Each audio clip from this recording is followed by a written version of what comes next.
ফেসবুকের কোনো ভিডিও আপনি 1 সেকেন্ড দেখেও যদি সেই ভিডিওটি হারিয়ে ফেলেন তাহলেও এখন খুব সহজেই এই সেটিংস প্রয়োগ করে খুঁজে পাবেন।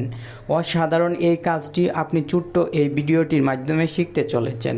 ফেসবুকের নিউজ ফিডে অথবা ভিডিওসে এমন কিছু ভিডিও আমরা দেখি যে ভিডিওগুলো পরবর্তীতে খুঁজে কিন্তু পাই না, তবে এই সেটিংসটির মাধ্যমে আপনি খুব সহজেই খুঁজে পাবেন। তাই ভিডিওতে একটি লাইক করে কমেন্ট করে দিন, কারণ আপনার লাইক এবং কমেন্ট এরকম গুরুত্বপূর্ণ ভিডিও তৈরি করতে আমাকে অনেক বেশি উৎসাহ প্রদান করে। আপনি ফেসবুকে যে ভিডিওগুলো দেখেছিলেন সেই ভিডিওগুলো আবার খুঁজে বাহির করার জন্য প্রথমে আপনাকে ফেসবুক অফিসিয়াল অ্যাপটি ওপেন করতে হবে। আপনি ফেসবুক অফিসিয়াল অ্যাপটি ওপেন করবেন। ওপেন করার পর উপরের দিকে যদি লক্ষ্য করেন তাহলে ভিডিওর আইকন দেখতে পাবেন। আপনি এই ভিডিওর আইকনে ক্লিক করে দিবেন।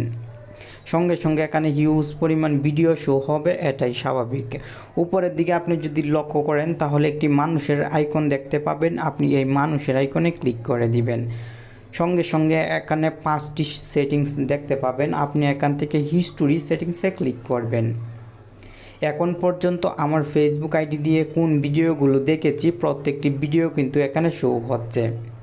আপনার ফেসবুক আইডি দিয়ে যে ভিডিওগুলো দেখেছেন সেই ভিডিওগুলো কিন্তু এখানে শো হবে। ফলে কোনো ভিডিও যদি 1 সেকেন্ডও দেখেন তাহলে সেই ভিডিওটি পরবর্তী কোনো সময়ে প্রয়োজন হলে আবার দেখে নিতে পারবেন। আশা করি এই ছোট্ট কাজটি আপনার অনেক সময় অনেক বেশি কাজে লাগবে। ধন্যবাদ।